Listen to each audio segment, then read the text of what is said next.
ಮೂಡಾದಲ್ಲಿ ಬರೋಬ್ಬರಿ 700 ಕೋಟಿಗೂ ಅಧಿಕ ಹಗರಣ ನಡೆದಿರುವಂಥದ್ದು ಇಡಿ ತನಿಖೆಯಲ್ಲಿ ಪತ್ತೆಯಾಗ್ತಾ ಇದೆ. ಒಂದೆರಡಲ್ಲ 1095 ಸೈಟ್ಗಳು ಅಕ್ರಮವಾಗಿ ಹಂಚಿಕೆ ಆಗಿರುವಂಥದ್ದು ಕೂಡ ಪತ್ತೆಯಾಗಿದೆ. 1095 ಈ ಸೈಟ್ಗಳ ಬೆಲೆಯೇ ಸುಮಾರು 700 ಕೋಟಿಗೂ ಹೆಚ್ಚು ಅನ್ನುವಂಥದ್ದು ಗೊತ್ತಾಗ್ತಾ ಇದೆ. ಇದೇ ಸಂದರ್ಭದಲ್ಲಿ ಸಿಎಂ ಸಿದ್ದರಾಮಯ್ಯನವರ ಪತ್ನಿಗೂ ಇದೇ ರೀತಿಯಾಗಿ ಸೈಟ್ ಹಂಚಿಕೆ ಆಗಿರೋದು ಬೇಕಾಬಿಟ್ಟಿಯಾಗಿ ಪತ್ತೆಯಾಗಿದೆ. ಪ್ರಮುಖವಾಗಿ ಬೇನಾಮಿ ನಕಲಿ ವ್ಯಕ್ತಿಗಳ ಹೆಸರಿನಲ್ಲೆಲ್ಲ ಸೈಟ್ ಹಂಚಿಕೆ ಆಗಿದೆ ಅನ್ನೋದು ಗೊತ್ತಾಗ್ತಾ ಇದೆ.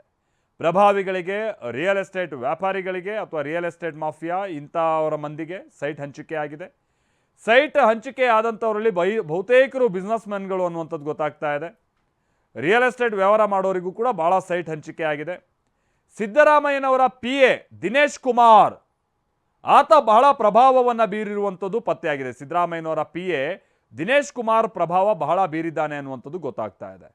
ತನಿಖೆ ಮಾಡುವಂತೆ ಇಡಿ ಅಧಿಕಾರಿಗಳಿಂದ ಲೋಕಾಯುಕ್ತಕ್ಕೂ ಕೂಡ ಮನವಿಯನ್ನು ಮಾಡಿಕೊಳ್ಳಲಾಗಿದೆ. ಬಹುತೇಕ ಇದರಲ್ಲಿ ಪತ್ತೆ ಆಗಿರುವಂಥದ್ದು ಬಯಲಾಗ್ತಾ ಇರುವಂಥದ್ದು ಹೇಗೆ ಅಂತ ಅಂದರೆ ಇಡಿ ಅಧಿಕಾರಿಗಳು ಲೋಕಾಯುಕ್ತಕ್ಕೆ ಬರೆದಂಥ ಪತ್ರ. ಹೌದು, ಆ ಪತ್ರ TV9ಗೆ ಲಭ್ಯ ಆಗಿದೆ. TV9 ಬಳಿ ಇರುವಂಥ ಈ ಎಕ್ಸ್ಕ್ಲೂಸಿವ್ ಪತ್ರದ 1ನೇ ಸಾರಾಂಶದ ಡೀಟೇಲ್ಸ್ ಇಲ್ಲಿದೆ ನೋಡಿ. ಲೋಕಾಯುಕ್ತಗೆ ಇಡಿ ಬರೆದ ಪತ್ರದ ಸಾರಾಂಶ 1. ಶ್ರೀಮತಿ BM ಪಾರ್ವತಿ ಅವರಿಗೆ ಹಂಚಿಕೆ ಮಾಡಲಾಗಿರುವ 14 ಸೈಟ್ಗಳನ್ನು ಸಂಸ್ಥೆಯ ಮಾರ್ಗಸೂಚಿ ಉಲ್ಲಂಘಿಸಿ ಅಕ್ರಮವಾಗಿ ಹಂಚಿಕೆ ಮಾಡಲಾಗಿದೆ. ಈ ಸಂದರ್ಭದಲ್ಲಿ ಪ್ರಭಾವ ಬೀರಿರುವುದು, ನಿಯಮಗಳನ್ನು ಉಲ್ಲಂಘಿಸಿರುವುದು, ಸಹಿ ನಕಲು ಮಾಡಿರುವುದು, ಸಾಕ್ಷಿಗಳನ್ನು ತಿದ್ದಲಾಗಿರುವುದು ತನಿಖೆಯಲ್ಲಿ ತಿಳಿದು ಬಂದಿದೆ. ಸಿದ್ದರಾಮಯ್ಯ ಮತ್ತು ಶ್ರೀಮತಿ BM ಪಾರ್ವತಿ ಅವರ ಪುತ್ರ ಡಾಕ್ಟರ್ ಯತೀಂದ್ರರವರು ಮುಡಾ ಸದಸ್ಯರಾಗಿದ್ದ ಅವಧಿಯಲ್ಲೇ ಈ ಸೈಟ್ಗಳನ್ನು ಹಂಚಲಾಗಿದೆ. ಈ ಸಂದರ್ಭದಲ್ಲಿ ಶ್ರೀ ಸಿದ್ದರಾಮಯ್ಯನವರು ಪ್ರತಿಪಕ್ಷ ನಾಯಕರಾಗಿದ್ದರು ಎಂಬುದು ಉಲ್ಲೇಖನೀಯ. ಈ ತನಿಖೆಯಿಂದ ಸ್ಪಷ್ಟವಾಗಿ ತಿಳಿದು ಬರುವುದು ಏನೆಂದರೆ, ಸಿದ್ದರಾಮಯ್ಯನವರ ಖಾಸಗಿ ಆಪ್ತ ಸಹಾಯಕರಾದ ST Dinesh Kumar alias CT Kumar MUDA ಕಚೇರಿ ಮೇಲೆ ಭಾರಿ ಪ್ರಭಾವ ಬೀರಿರುವುದು ಬೆಳಕಿಗೆ ಬಂದಿದೆ. ಅಲ್ಲದೆ ಸಹಿಯನ್ನು ನಕಲಿ ಮಾಡಿರುವುದರ ಜೊತೆಗೆ ಶ್ರೀಮತಿ ಪಾರ್ವತಿಯವರ ಸೈಟ್ ಹಂಚಿಕೆಯಲ್ಲೂ ಪ್ರಭಾವ ಬೀರಿರುವುದು ಕಂಡು ಬಂದಿದೆ. ಜೊತೆಗೆ TV9 ಬಳಿ ಇರುವಂತಹ ಎಕ್ಸ್ಕ್ಲೂಸಿವ್ ಪತ್ರದ 2ನೇ ಸಾರಾಂಶದ ಡೀಟೇಲ್ಸ್ ಇಲ್ಲಿದೆ ನೋಡಿ. ಲೋಕಾಯುಕ್ತಗೆ ಇಡಿ ಬರೆದ ಪತ್ರದ ಸಾರಾಂಶ 2. ಕೆಸರೆ ಗ್ರಾಮದ ಸರ್ವೆ ನಂಬರ್ 464ರ 3.16 ಎಕರೆ ಭೂಮಿಯನ್ನ ಆರಂಭದಲ್ಲಿ 3,24,700 ರೂಪಾಯಿಗೆ ಮುಡಾ ಭೂಸ್ವಾಧೀನ ಪಡಿಸಿಕೊಂಡಿತ್ತು.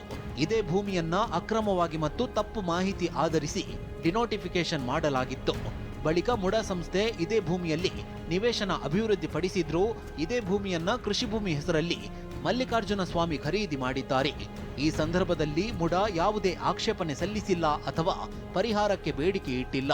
ಬಳಿಕ ತಪ್ಪು ಸ್ಥಳ ಪರಿಶೀಲನಾ ವರದಿ ಮತ್ತು ಮುಡಾ NOC ಆಧರಿಸಿ ಜಮೀನನ್ನ ಕೃಷಿ ಭೂಮಿಯಿಂದ ವಸತಿ ಯೋಗ್ಯ ಭೂಮಿಯಾಗಿ ಪರಿವರ್ತಿಸಲಾಗಿದೆ.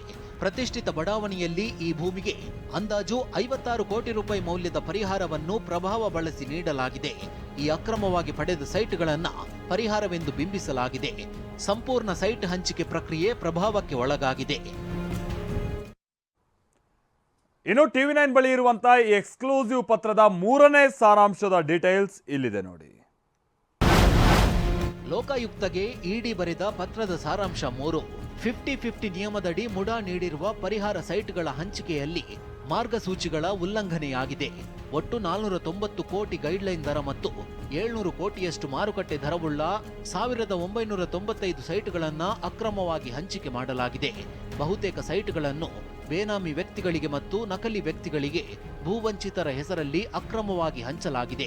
ರಿಯಲ್ ಎಸ್ಟೇಟ್ ಉದ್ಯಮಿಗಳು ಮತ್ತು ಪ್ರಭಾವಿ ವ್ಯಕ್ತಿಗಳು ಈ ಅಕ್ರಮ ಸೈಟ್ ಹಂಚಿಕೆಯ ಫಲಾನುಭವಿಗಳಾಗಿದ್ದಾರೆ. ಮುಡಾದ ಹಿಂದಿನ ಆಯುಕ್ತ GT ದಿನೇಶ್ ಕುಮಾರ್ ಮತ್ತು ಇತರರು ಹಣಕ್ಕಾಗಿ, ಆಸ್ತಿಗಾಗಿ ಮತ್ತು ವಾಹನಗಳಿಗಾಗಿ ಅಕ್ರಮ ಸೈಟ್ ಹಂಚಿಕೆ ಮಾಡಿದ್ದಾರೆ. ಈ ರೀತಿ ಅಕ್ರಮ ಎಸಗಿದ ಸೈಟ್ಗಳನ್ನು ಮಾರಿ ಬಂದಿರುವ ಹಣವನ್ನು ಕಮಿಷನ್ ಅಥವಾ ಲಾಭ ಎಂದು ತೋರಿಸಿ ಶುದ್ಧವಾದ ಹಣ ಎಂದು ಬಿಂಬಿಸಲಾಗುತ್ತಿದೆ.